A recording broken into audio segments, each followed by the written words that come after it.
सीने में हजारों राज दफन कर खागा की धरती में हमेशा के लिए अलविदा कह गया। इस वक्त की बड़ी खबर जनपद फतेहपुर के खागा कस्बे से आ रही है, जहां बीते दिनों अच्युत त्रिपाठी के साथ हुई घटना हत्या या आत्महत्या के बीच पुलिस की गुत्थी उलझती जा रही है। जबकि घटना में शामिल दूसरा पहलू यूनिवर्सिटी में करोड़ों के घोटाले का भी आ रहा है सामने। वहीं घटना में लापरवाही बरतने वाले संबंधित थाना प्रभारी को निलंबित कर एसआईटी जांच की मांग भी की जा रही है। भारत A-Z न्यूज विशेष में देखिए घटना के हर वो पहलू को जो आपने ना देखे होंगे, ना सुने होंगे। महामंत्री के छोटे भाई अच्युत त्रिपाठी जी की हत्या हुई, जिसके उसमें हम लोगों ने कैंडल मार्च निकाला है।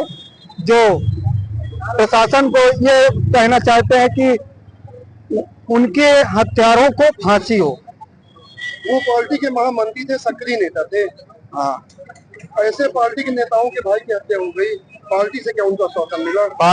पार्टी से पार्टी के लोग लगे हुए हैं। शासन और क्या कहें, हम पार्टी अपनी अपनी जगह है। बाकी हम लोग प्रशासन से चाहते हैं कि इसकी जड़ से जांच हो। अच्युत त्रिपाठी जय हिंद है। मैं अखिल भारतीय विद्यार्थी परिषद का जिला संयोजक। ये जो कैंडल मार्च निकली है, ये किस उपलक्ष्य में है, क्या उद्देश्य है? पूर्व के दिनों में खागा के लाल होनहार छात्र एवं विद्यार्थी परिषद के पूर्व नगर मंत्री खागा नगर के ऐसे हमारे स्वर्गीय बड़े भाई अच्युत त्रिपाठी जी, जो इलाहाबाद विश्वविद्यालय के होनहार छात्र रहे, उनके साथ बड़ी साजिश के तहत उनकी निर्मम हत्या कर दी जाती है और वहां के सीनियर छात्रों के साथ निर्मम हत्या कर दी जाती है। खागा जनपद और फतेहपुर जनपद का स्तर अन्य बाहर के शहरों में जाकर जब देखते हैं तो फतेहपुर जनपद को बहुत ही हीन भाव से देखा जाता है। तो मेरा यह विचार है कि जब कोई छात्र अपनी प्रतिभा के साथ जब को उसके जिले में शिक्षा अध्ययन करने की जिम्मेदारी और सुविधा नहीं मिलेगी तो अन्य जिले महानगरों में जाकर के शिक्षा अध्ययन करेंगे। लेकिन आज के इस घटना के जो पूर्व के दिनों में जो घटना घटी है, निश्चित तौर पर फतेहपुर जनपद का खागा नगर वासी जो मेधावी जो छात्र हैं, आगामी जो छात्र हैं, वो निश्चित रूप से शिक्षा अध्ययन करने के लिए इलाहाबाद विश्वविद्यालय में जाएंगे तो कहीं ना कहीं उनके अभिभावकों के हृदय में ये दर्द, ये भय का भाव हमेशा बना रहेगा। मैं प्रशासन से, फतेहपुर प्रशासन, जिला प्रशासन एवं प्रयागराज प्रशासन, मेजा प्रशासन एवं माननीय मुख्यमंत्री जी से आग्रह करना चाहता हूं कि हम सभी लोगों को इस विद्यार्थी को, इस खागा के लाल को न्याय मिले और एक मिसाल कायम हो जिससे हमारे छात्र आगे भी जाकर के वहां पर अध्ययन कर सके। इसी के बाद इसी मांग के साथ मैं अपनी वाणी को विराम देता हूं। भारत माता की जय। आपको क्या लगता है, ये कोई घटना है जी?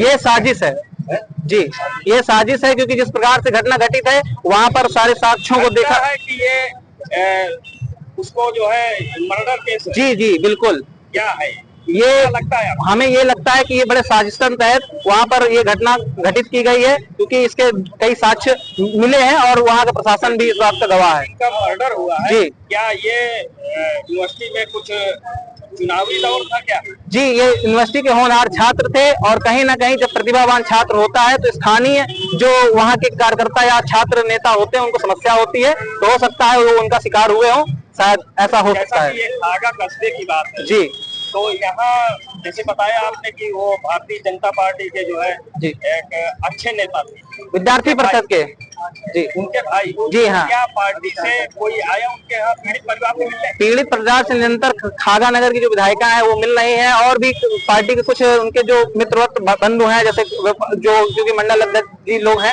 आज सभी लोगों का सहयोग मिल रहा है, परंतु प्रशासन उसकी सही से कार्रवाई करे, उनको न्याय मिले। मुद्दा ये है, विषय ये है कि उनको न्याय मिलना चाहिए। पार्टी का मेरी मांग ये है कि इसकी निष्पक्ष जांच हो और इस पे जो संलिप्त जितने भी लोग हैं कहीं ना कहीं उन पर कार्रवाई हो और ये कार्रवाई मिसाल बने, क्योंकि ये छात्रों का विषय है। यहाँ के मेधावी छात्रों को बाहर जाकर अध्ययन करना है तो उनके अंदर ये जो हृदय में जो डर का माहौल है, ये माहौल कहीं ना खत्म होना चाहिए, जिसके लिए देखिए हमारे साथ इस खास ग्राउंड एक्सक्लूसिव रिपोर्ट में घटना के हर पहलू का खुलासा। पोस्टमार्टम वही घटना के कई दिनों बाद भी अपनी ही सरकार में सक्रिय नेता महामंत्री जनार्दन त्रिपाठी न्याय की आस में बैठे हुए नहीं, जबकि उनके पार्टी के धुरंधर बैकफुट पर नजर आ रहे, जिसके बाद देर शाम मृतक के भाई जनार्दन त्रिपाठी ने प्रेस कॉन्फ्रेंस कर घटना में शामिल दोषियों पर कार्रवाई के लिए अपने महामंत्री पद के लेटर पैड में शिकायती पत्र लिखकर मुख्यमंत्री को भेजा। बीते दिनों हुए खागा के लाल अच्युत त्रिपाठी की हत्या या आत्महत्या की गुत्थी ने अब तूल पकड़ लिया है, जिसके बाद मृतक के भाई जनार्दन त्रिपाठी के आवास पर पार्टी के दिग्गज नेताओं का तांता लगा रहा। वहीं देर शाम कस्बे में सैकड़ों की संख्या में लोगों ने कैंडल मार्च निकाल श्रद्धांजलि दी। आपको बता दें कि बीते 4 दिन पहले इलाहाबाद विश्वविद्यालय के छात्र अच्युत त्रिपाठी का शव मेजा कोहडार घाट स्थित होटल में फंदे से लटकता मिला था। वह सोमवार को पार्टी में शामिल होने मेजा गया था।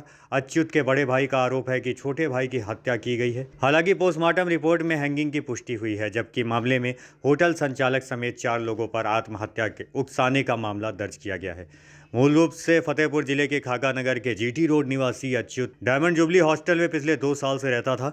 वह यूनिवर्सिटी में हिंदी एमए में अंतिम वर्ष का छात्र था। अच्युत के भाई जनार्दन त्रिपाठी फतेहपुर में भाजपा के नगर महामंत्री हैं। उन्होंने बताया कि वह अपने साथियों को फोन करने पर सोमवार रात करीब 9 बजे कोहडार स्थित धर्मपुरा ब्रदर्स होटल पहुंचे।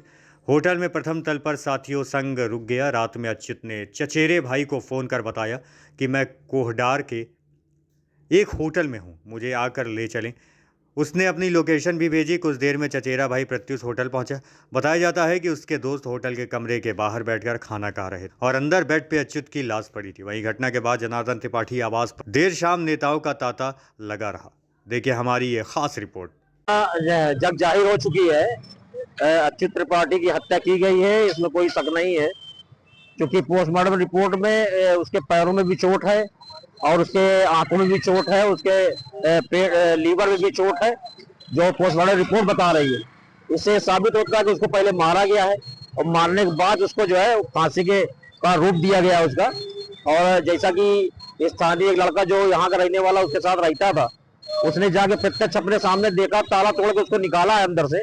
इससे साबित होता है कि उसको जो उसके साथ जो किया गया है वो जानबूझ के एक रचना रच के उसको जो है फांसी का रूप दिया गया है। और हम तो सिर्फ यही कहेंगे कि प्रशासन के दबाव पे उसके घर वालों के ऊपर इतना दबाव बना दिया प्रशासन ने कि उनको जो है मजबूरन तहरीर उनसे बदलवाई, और जो कि नितांत गलत है। तहरीर उन्होंने जो दी थी उस पर कार्रवाई नहीं की। और हम सरकार से ये मांग करते हैं कि इसकी SIT जांच कराई जाए ताकि उसमें दूध का दूध पानी का पानी साफ हो जाए और मुलजिमों इनके अच्युत त्रिपाठी के परिवार वालों को न्याय मिल सके, उसकी मत आप लोग शांति मिले। और मैं चाहता हूं कि इसकी न्यायिक जांच हो और उस युवा साथी को न्याय मिले, क्योंकि हमारा कोई दूसरा युवा इस तरह की भेंट न चढ़े। आपकी सरकार में ये महामंत्री हैं, इनके भाई की रात में हत्या कर दी जाती है, हत्या का मुकदमा तक दर्ज नहीं हुआ, जो पीड़ित परिवार का आरोप है। इसके बाद भी अभी तक पुलिस हाथ में हाथ रखे बैठे हैं। आम जनता क्या उम्मीद करे जब इस सरकार में पदाधिकारियों को न्याय नहीं मिल पा रहा। उस पर जांच चल रही, अगर ऐसी कुछ है तो हम लोग जाके माननीय योगी जी ने जिस प्रकार से बताया कि 13 तारीख को समय मिला, उस पर हम सब लोग बढ़ चढ़ कर हिस्सा लेंगे और उनको न्याय दिला कर रहे हैं। अभी का क्या कार्यक्रम है? जैसे कैंडल मार्च की एक सुनवाई आई थी, कैंडल मार्च निकाला जाएगा, सभी लोग हम लोग। मेरा छोटा भाई अच्युत त्रिपाठी इलाहाबाद विश्वविद्यालय में PhD का छात्र था। उसको वहां के 2 लोग मिल करके मोलू उपाध्याय और अजय अरुणा पांडे, दोनों लोग 9:30 बजे बाइक से उसको लेकर के मेजा कौड़िहार पुलिस चौकी से 240 किलोमीटर दूर एक अवैध होटल ब्रदर्स होटल में ले जा करके उसके गला दबा करके पहले मारते हैं। पोस्टमार्टम रिपोर्ट में आया है कि दोनों पैरों में, किडनी में, लीवर में चोटें हैं। और जब उसको मारा जाता है तो मारने के बाद फिर वो लड़के होटल के बाहर ताला बंद करके खाना लेने चले जाते। तो उसी दौरान हमारे छोटे भाई ने हमारा एक चाचा का लड़का वहां रहता है, तो उसको प्रत्युष तिवारी नाम है, उसको मैसेज किया, उसने उसको लोकेशन भेजा। तो वो अपनी बाइक से मेजा कौड़िहार के लिए जब उस होटल के लिए निकला, तो वहां जब वो पहुंचा तो वहां उसकी गला दबाकर हत्या कर दी गई और उसके फांसी को के फंदा बना करके उसके शव को पंखे में टांग दिया गया। जब वो लड़का पहुंचा तो उसने पूछा कि हमारा भाई कहाँ है, तो उन लोगों ने कहा कि आपका बड़ा भाई अंदर सो रहा है और होटल के कमरे के बाहर से ताला बंद था। उसने काफी दबाव बनाया। जब उन लोगों ने ताला खोला तो खोल करके देखा कि मेरा छोटा भाई उस पंखे से लटका हुआ था। उसके बाद उनको शंका हो गई, उन्होंने तुरंत एक बोलेरो बुलाई, जिस बोलेरो से वो लोग स्वरूप रानी हॉस्पिटल लेकर के आए। उस बोलेरो की वहां हमने जाकर मौके में तहकीकात किया तो 2 दिन पहले उस बोलेरो की नंबर प्लेट खोली गई और ये लोग 4 दिन से उस होटल में बराबर कमरा लेकर के रह रहे थे। 4 दिन से होटल का CCTV बंद था। ये लोग उस बोलेरो से लेकर के आकर के स्वरूप रानी हॉस्पिटल में उसकी डेड बॉडी को छोड़ करके मोनू उपाध्याय और गाड़ी चालक सोनू भभैया मिश्रा छोड़ करके भाग जाते हैं। कुछ बच्चे अजय अरुणा पांडे को वहीं पकड़ लेते हैं। उसके बाद जो होटल संचालक शिवम मिश्रा है वो डेड बॉडी लाने के तुरंत बाद होटल की कमरे की साफ सफाई कर देता है और सारे साक्ष्य मिटा देता है। तो हम क्या समझे, सुनियोजित ढंग से इनका कोई प्लान था हत्या का? जी, सुनियोजित ढंग से पूरा प्लान था। इसमें कुछ यूनिवर्सिटी के प्रोफेसर भी इन्वॉल्व है, वहां के का कुलपति भी इन्वॉल्व है। हत्या का कारण क्या था? कारण जो हमें जानकारी प्राप्त हुई है वहां के लोगों से, उसके साथियों से, कुलपति और वहां के प्रोफेसरों ने मिल करके इलाहाबाद यूनिवर्सिटी में एक घोटाला किया था जिसका हमारे छोटे भाई ने उसकी आवाज उठाई थी। उसमें जांच बैठ गई थी तो उसमें सभी लोगों ने पूरा प्लान करके ये मोनू उपाध्याय और ये अजय अरुणा पांडे से 2 महीने से दोस्ती करा करके हमारे भाई की हत्या करा दिया गया। पुलिस का रवैया ये रहा कि हम जैसे ही मेजा थाने पहुंचे, थाने में माननीय इंस्पेक्टर साहब राजेश उपाध्याय जी ने हमको बिना पोस्टमार्टम रिपोर्ट के, जैसे हमने 302 की तहरीर दिया तो उन्होंने कहा कि इसने आत्महत्या किया है और आप 302 की तहरीर क्यों दे रहे हैं। बिना पोस्टमार्टम रिपोर्ट के हमने कहा भाई साहब आपने कैसे घोषित कर दिया। इसमें पूरी इंस्पेक्टर की मिली भगत है और हमारी तहरीर नहीं ली गई। PM रिपोर्ट आने के बाद जब उसमें चोटें आई, चोटें आने के बाद फिर उसने हमको डेड बॉडी देने से मना कर दिया और कहा कि हम 306 में मुकदमा पंजीकृत करेंगे और जबरदस्ती दबावबश हमसे दूसरी तहरीर लिया। अच्छा, जैसे कि आप भाजपा के बड़े नेता, सक्रिय नेता है, महामंत्री पद में भी है, पार्टी से क्या मदद मिली आपको? पार्टी से हमारी विधायक जी ने सहयोग किया है और तो मैं ज्यादा कुछ पार्टी के बारे में कहूँगा नहीं। चौथे दिन में क्या पार्टी से मदद मिली? क्या पार्टी कौन दरवाजे आया हमारे पास? देखिए भाई साहब, 2-3 विधायकों के फोन आए लेकिन वो हमारे जिले के नहीं थे। उन्होंने सोशल मीडिया के माध्यम से खबर पढ़ी तो उन्होंने फोन किया है। बाकी जिले का तो मुझे माननीय विधायक जी के अलावा कुछ समझ में नहीं आ रहा। सरकार से क्या मांग करते हैं?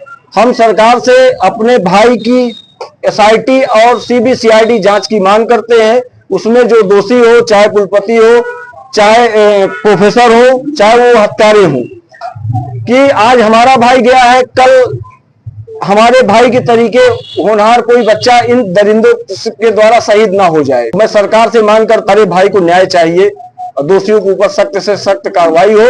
CBCID और SIT जांच की मैं सर्वप्रथम मांग करता हूं। अभी शाम को जैसे प्लान पता चला कैंडल मार्च होगा, क्या रूट तय हुआ शाम को? कैंडल मार्च, चूंकि हमारा छोटा भाई EBVP में नगर मंत्री रहा तो उसी के संगठन के लोग से जानकारी मिली है कि वो कैंडल मार्च निकालेंगे। मंत्री जी, आपने सुना बाखूबी, उन्होंने स्पष्ट बताया कि पार्टी से इनको क्या सहयोग मिला, आम जनमानस से क्या सहयोग मिला और पुलिस का रवैया कैसा था। पुलिस ने दबाव में आकर इनकी तहरीर बदला दी और हत्या का मुकदमा आपका हाथ में तब्दील हो गया।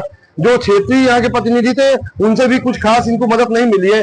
आप समझिए, पार्टी के सक्रिय नेता हो, महामंत्री, इनके भाई की हत्या बेरहमी से हत्या कर दी जाती है और ये खुद न्याय मांगने के लिए बैठे हुए हैं। जो काम सरकार का था आज सरकार खुद इनको खड़ा कर दी है। धन्यवाद।